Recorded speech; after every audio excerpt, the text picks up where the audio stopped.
I don't know why I'm even telling this story. Every time I think about it, I feel sick. But I can't forget it, no matter how much I try. It all started on a quiet night when nothing felt normal anymore. I live in a small house outside the city. It's not far from the main road, but it is quiet enough that I rarely hear any traffic. My parents were out of town, and I was supposed to stay with a friend, but work kept me home instead. I thought nothing bad could happen on an ordinary night like that. Around 11 p.m., I was lying on my bed, scrolling on my phone, when I heard a strange sound. At first, I thought it was just my phone glitching, but soon I realized the noise was coming from outside. It sounded like a mix of static and a whisper. I got up and went to my window to see if anything was there. Outside, it was too dark to see clearly, and the only light came from a flickering street lamp at the end of my driveway. I tried to shake off the feeling that something was off. Then, I heard a voice, soft and distant. "Help me." The voice was weak, as if it was coming from someone in trouble. I froze, my heart beating hard. I wasn't sure if I was dreaming or if it was real. I listened carefully, and the voice said again, "Please, help me." It sounded like it was coming from behind the trees at the edge of my yard.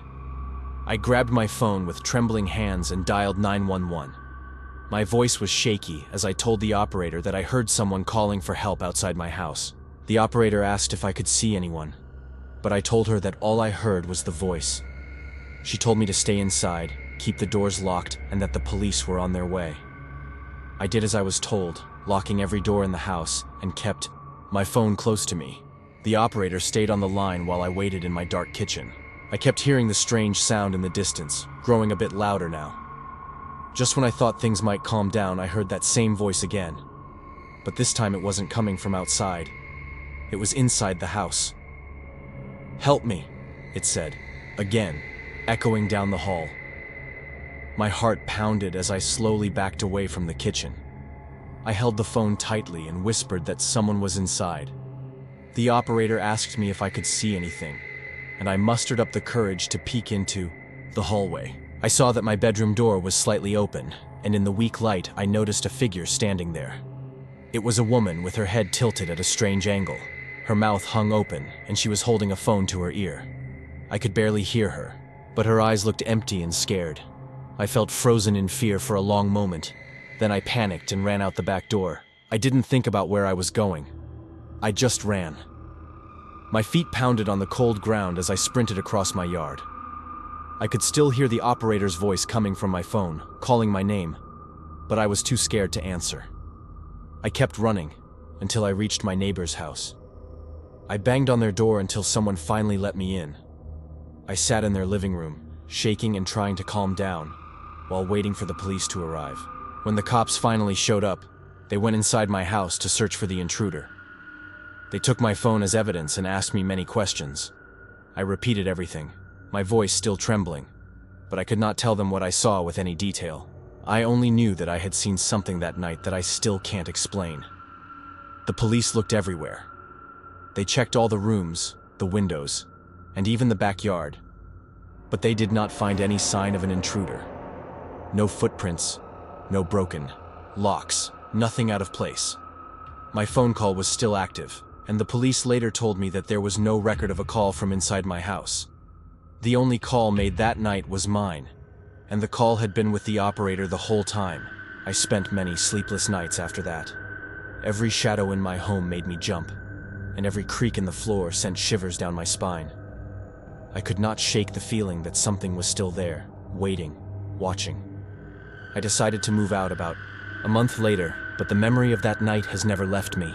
I still do not know who that woman was or what she wanted. I only know that she was desperate for help, and that I heard her voice in my own home.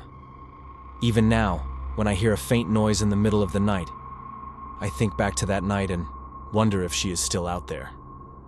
I keep my phone on silent, and I never forget the terror I felt when I saw that ghostly figure holding a phone, pleading, "Help me!"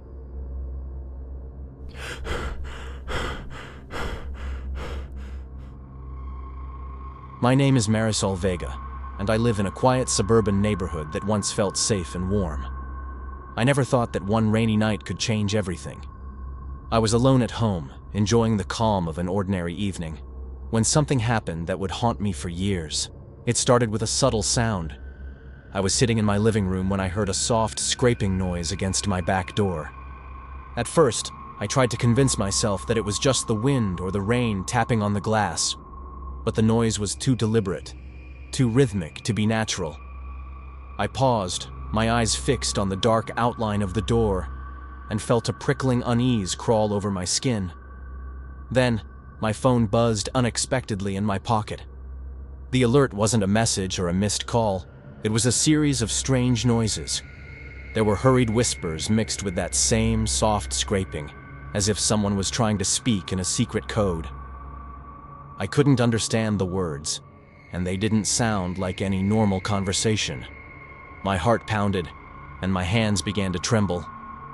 I told myself it might be a wrong number or an odd glitch, but deep down, I felt that something was terribly wrong. I slowly got up and walked to the kitchen, trying to gather enough courage to check the back door. As I passed the living room window, I noticed something that sent a shiver down my spine. The door was slightly ajar.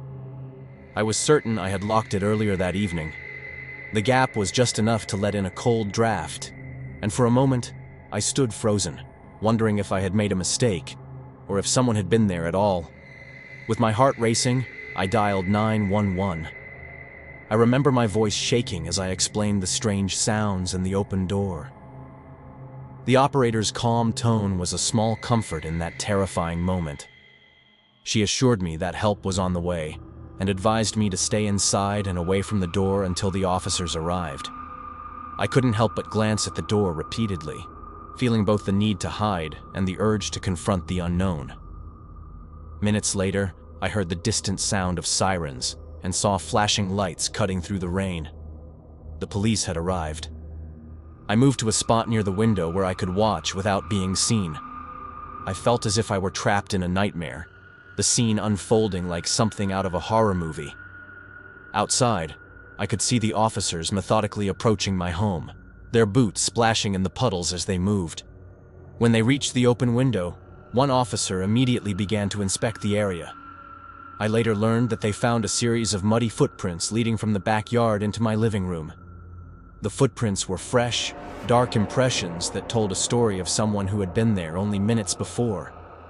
The sight of them, paired with the unsettling sounds I had heard, made my skin crawl. But the most disturbing discovery came when an officer found a half-burned note tucked near the window. The note was charred at the edges, and only a few words could be read. It mentioned that someone had been watching me for weeks, that I was not as alone as I had always believed. I couldn't understand who would do this, or why they would choose my home. The note left me with a dreadful feeling that I had been marked by an unseen predator. After the police searched every inch of my home and the surrounding area, they concluded that no intruder was still present. They said that sometimes an intruder can vanish into the night, leaving behind only traces of their presence. I was left with more questions than answers. Who was this person? How long had they been watching me? And would they come back?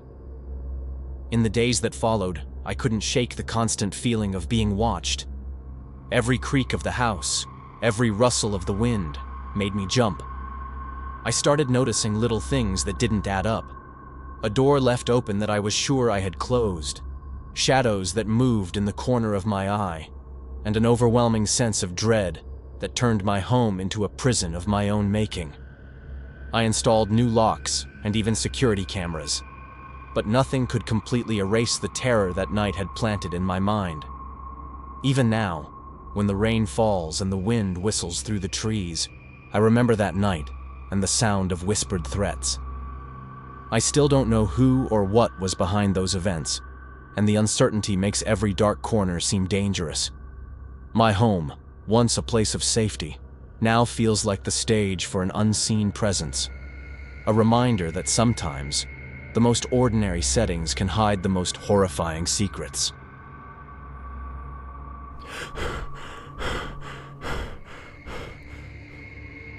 I never thought that one call could change everything.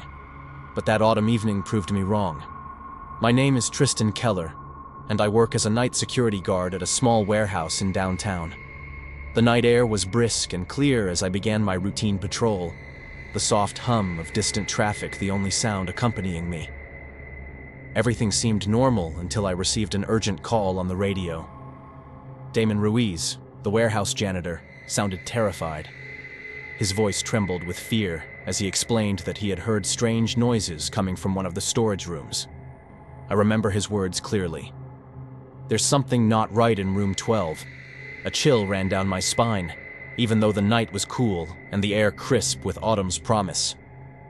I grabbed my flashlight and headed toward the storage area, my heart pounding in my chest.